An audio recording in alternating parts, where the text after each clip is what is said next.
having fun with her favorite teammate after making one coming back down the other way. And kind of pick it up. I think we should pick it up more. Come on, let's play a little bit. Play a little bit. I like it. It has set a different tone. Why did you want to do that? She looked at the effort being shown to paying fans and told the players to pick it up. Then, while WNBA Commissioner Kathy Engelbert faced boos and growing questions about her leadership,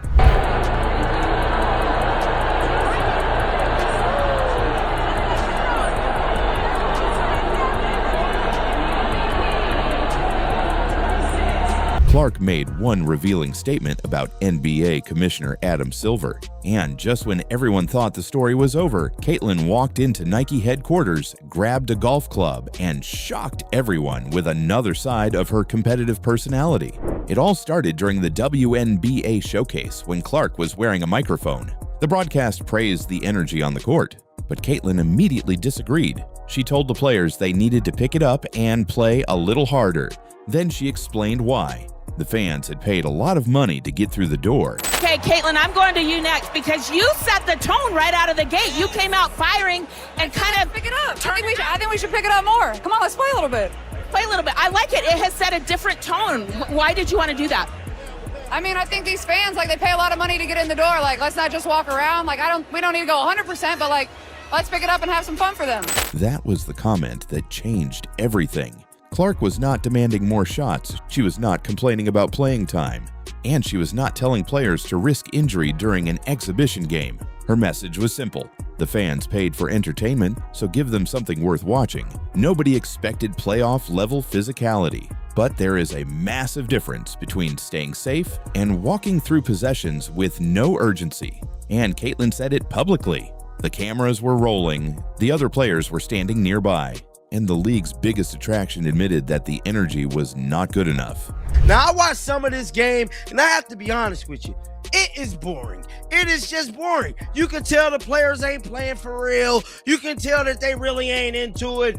And at this point, for the WNBA to already be kind of struggling with ratings, you would think that they would have made it their mission to go out there and put on for the fans. And unfortunately, we did not get that today. They're not putting on for the fans. Now, I am completely disappointed with all of this. I just got to be honest. And it looked like Caitlin Clark is too. Caitlin Clark calls out Shanae, Agumake, and other WNBA players for pretty much scamming the fans. Because that's exactly what they're doing. They scamming the fans.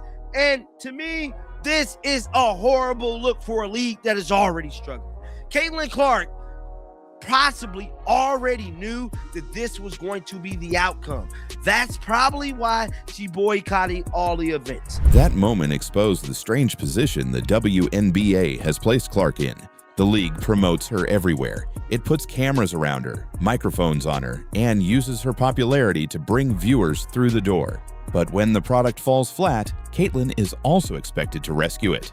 She can bring energy during her minutes. She can hit deep three-pointers. She can encourage her teammates. But she cannot force an entire league to understand the opportunity sitting in front of it. Okay, your team was down by 10. Now you've taken a big lead. How do you tend to set that tone for the second half here, NECA? We're going to keep going. You keep going. Caitlin establishes. Let's go. With 2 in the second half. Okay, I like the energy. I like it, ladies. Jess, you're first. New WNBA fans do not have years of loyalty keeping them around. If the game looks boring, they can change the channel immediately. Clark understands that attention is not enough. The WNBA must turn that attention into trust. I don't know. She really haven't been playing a whole lot of minutes, which was given. You know what I'm saying? It is the All-Star game, but Caitlin Clark came out explosive. As soon as she got the ball, hit logo 3, made her jumper. But other than that, man, Caitlin Clark is a real one. I don't care what no one says about Caitlin. She's a real one, and she really cares about her fans. Now, for all of the people that be, nitpicking Caitlin and saying all of these different things online about Caitlin Clark and her style of play, but when it comes to her connection with the fans, she ain't with none of the buffoonery. And that's exactly what the WNBA is doing, bro. They letting these players do a whole bunch of buffoonery, man. But while Caitlin was trying to bring the focus back to basketball, ESPN once again pulled her into a much bigger controversy.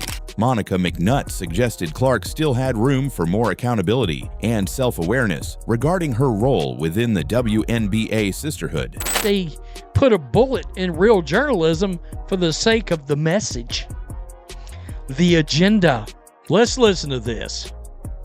Honest reflection, but in totality, Monica, we don't often get to hear Caitlin Clark's perspective in quite this level of honesty. And this is an important conversation to continue to have with empathy for everybody involved. So listening to that, what was your reaction? I thought the choice, the word of being fearful of the conversation after a game that she alluded to was interesting, because oftentimes it seems, at least in the larger discourse, and not that there's not an emotional experience for Caitlin Clark, because I believe that it is, but it's the folks that are accused of doing something outside of the parameters of competition that are actually the ones that are fearful when you look at their social medias. This is what I will say.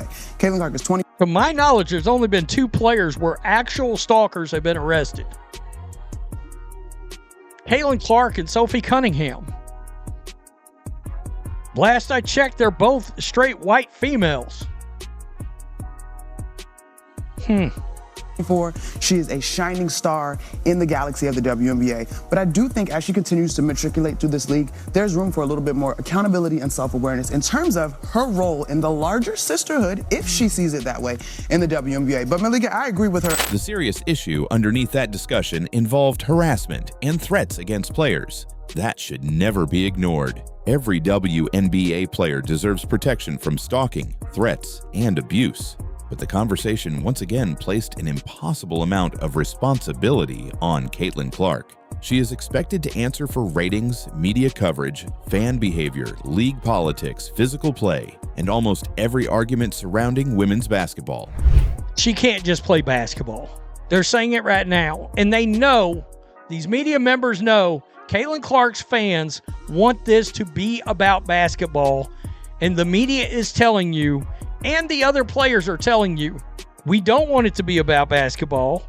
We want her to become a social activist. We know that will piss off her fans, and we're here for it. We can't wait for it. It's not only an attack on her, it's an attack on her fan base too. Let's just make sure we understand that. 100%. It is certainly exhausting for all of us who really want to celebrate where this league is and the beautiful basketball that is being played. This larger discourse that can be very disappointing. Yeah, and I think that we all have a responsibility in seeing where we fit in that discourse, and what we are working to do on this show is focus in right there on the game that we all love so very much, and that's what we're going to do over the course of this. That's hilarious. We all have a responsibility to do to keep it on the game. Right after a rant about the sisterhood. If she stays quiet, critics attack her silence. If she speaks, they attack her wording. If she asks to focus on basketball, people say she is avoiding bigger issues. There is no answer that satisfies everyone. That is the real WNBA chaos surrounding Caitlin Clark. She is one basketball player, but she is constantly treated like she controls the entire league. Wow. Darnell shows that the WNBA and ESPN hate Clark. It's evident that the league and the media hates Caitlin Clark for the most part. All because she's the only superstar in this dump of a league. Yeah, Monica McNutt just off and she should have been fired for this. Yeah, this was another previous rant she had on Caitlin Clark. I mean, honestly. That's a good point. Didn't Monica McNutt hear the words of President Obama? You are the nonsense of which he speaks. Yeah, even Obama's not down. Don't let them bring you down. Don't let them steal your joy. You're a fantastic player. Yada, yada, yada. And I promise you, that crawled all over. I did that video and I said, the WNBA slows are going to be furious. Well, the media is part of that slowness. She does not control anonymous social media accounts. She does not choose what ESPN discusses. And she does not control WNBA security, disciplinary decisions, or league leadership. Those institutions must take responsibility too. And that brings us to Adam Silver. While the WNBA continued struggling with its public image, Kathy Engelbert was facing an uncomfortable leadership crisis. Engelbert was loudly booed during a trophy presentation.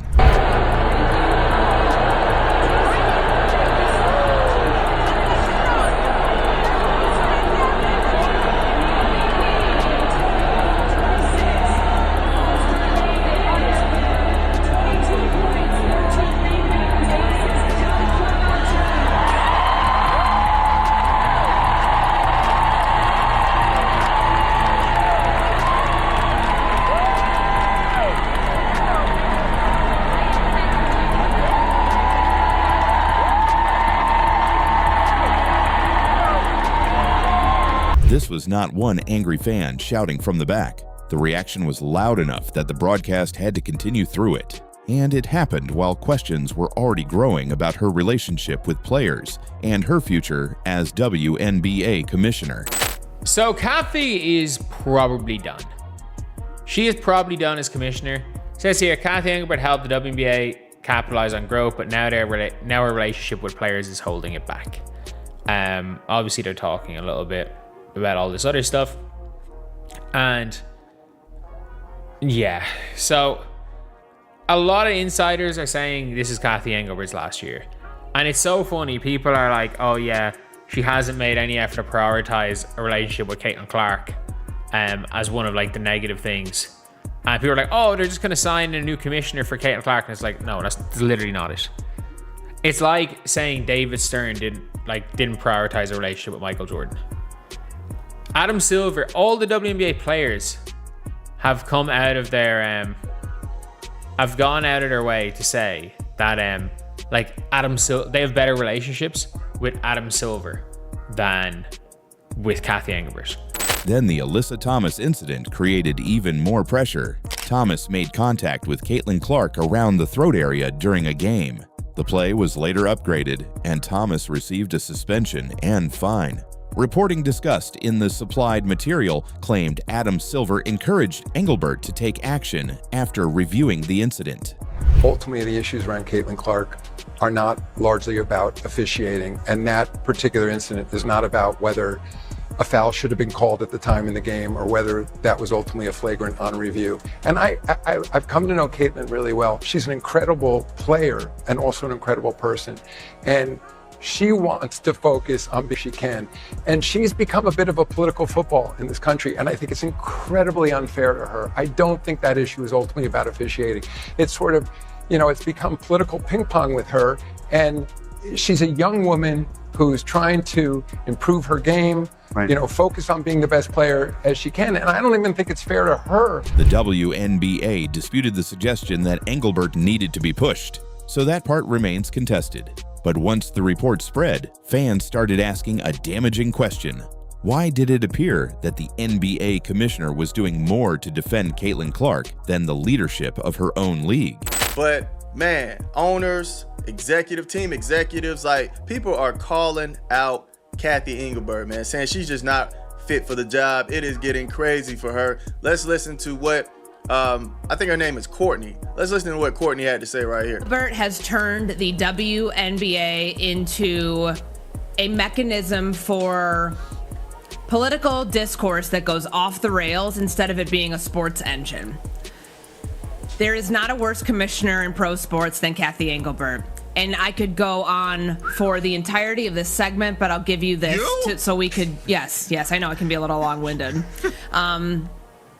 The Dan Patrick thing, canceling the interview, saying that her PR arm told her that it wasn't a good idea. Well, you are the commissioner of the league. You can decide to go on and face tough questions. If you want your league to be taken seriously, stand out in front of some of the discourse that's going on around your league. You've allowed Caitlin Clark to become hijacked in narratives that have nothing to do with basketball. You have allowed for the officiating and the lack of uniformity to be the storyline around your league in the 30th anniversary of this league, where we should be celebrating all of the greats, all of the great things that are happening on the court right now. But it's all the ancillary stuff with Kathy Engelbert because she doesn't know how to lead. And usually, I'm never going to discredit someone's reporting, and I'm not going to here because the WNBA has not deserved the benefit of the doubt. So Sports Business Journal yesterday, an outlet historically that doesn't get things wrong, reported that multiple sources told them that Adam Silver, the commissioner of the NBA, implored Kathy Engelbert to reverse course and suspend Alyssa Thomas for punching Caitlin Clark in the throat. The WNBA then reached out to Front Office Sports and said that they denied the report. Usually when something like this happens, you listen to the league, but the league has not given itself the right for any benefit of the doubt because who the commissioner is. To me, this seems like a CYA move from a commissioner who is completely in over her head and should be replaced. Silver later said Clark had become a political football and described the situation surrounding her as incredibly unfair. He did not have to enter the conversation, but he chose to. Then Caitlin made her own feelings clear. She said she and Adam had a great relationship. She mentioned that he had attended and supported the players. She also said communication in relationships could solve many problems. I always want to be respectful of everybody and treat everybody with kindness. Like, I think that's really important, but at the same time, relationships are really important to me, and I think we can always improve in that area. I think that can improve a lot of things. I think communication can improve overall. Me and Adam have a great relationship. I know he was here tonight supporting us, so that was great to see. And I think we can just probably continue to improve in that area. And like I said, like, communication and relationships solve a lot of issues and a lot of problems. And at the same time, the WNBA has so much to be proud of, and I feel like we're always so focused on the negative when we can be focused on the positive. And WNBA leadership has created a lot of positives for this league too, and that should be celebrated. And Kathy has also brought a lot to this league and helped us reach new milestones. But there's always room for improvement in everywhere of a business. And I think we can, just go back and reflect and find ways to get better. And but overall, I think relationships and communication is really important. Clark did not directly attack Kathy Engelbert. She gave Engelbert credit for helping the WNBA reach major milestones, but she also repeatedly said communication and relationships needed to improve. That was a carefully delivered message. She gave Engelbert some credit, but she praised Adam Silver by name. And she did it while speculation surrounding Engelbert's future was getting louder. Clark did not demand that anybody be fired. She simply showed everyone which leader she trusted. Then, after all the WNBA drama, ESPN controversy, and leadership questions, Caitlin entered a completely different competition. She visited Nike headquarters and met Nike president Amy Montaigne. But instead of spending the entire visit inside a boardroom, Caitlin stepped into a golf simulator. And once she grabbed the club, her competitive personality immediately appeared. Clark admitted that she becomes extremely competitive while golfing. She joked that she even starts sweating. She also revealed that she received her first golf clubs when she was around 10 years old. They were pink. They were not very powerful, but they became one of the childhood presents she remembered most. Okay, Caitlin, how long have you been golfing? Honestly, I remember I got my first set of golf clubs when I was probably like 10. It was like this cute little pink set. They were horrible. You couldn't hit the ball very far with them, but it's honestly one of the presents I remember the most as a kid that I got. You have a lot of communities connected to sport. What are some of the communities you're connected with? I think that's probably what athletes love, is like doing something outside of their own sport, like whether it's soccer, whether that's football, whether that's golf. Like, I think connecting with different athletes, and also I think for myself, like getting to see their craft up close. Like, it's obviously so different, but at the same time it's similar in a way, and like seeing how competitive people are. And I think also with golf, like, it's an individual sport. Like, there's nobody else out there except you, and I think it really challenges the mental aspect of sport. Caitlin explained that golf challenges her mentally because it is an individual sport. In basketball, she has 4 teammates on the court to rely on. In golf, every mistake belongs to her. And you could see that mindset during the Nike session. Every swing mattered, every miss received a reaction, and every good shot produced the same excitement fans see when she hits a deep 3. But this Nike meeting was bigger than golf. Clark and Amy Montaigne discussed bringing athletes together, creating opportunities for young people, and helping children connect with their sporting idols. They also talked about how Nike could continue supporting Caitlin throughout her career. That is why the golf moment matters. Caitlin Clark is no longer just one of the biggest stars in the WNBA. She is becoming one of Nike's most important athletes. Her influence is beginning to reach beyond basketball. She exposed the WNBA's effort problem. She became the center of another ESPN controversy. She praised Adam Silver while Kathy Engelbert faced a leadership crisis. Then she picked up a golf club and showed the sports world that her competitive power can travel anywhere. So what do you think? Is Caitlin Clark becoming bigger than the WNBA itself? Or is she the one person powerful enough to force the league to finally change? And should Nike put Caitlin Clark into a real celebrity golf tournament? Let me know in the comments.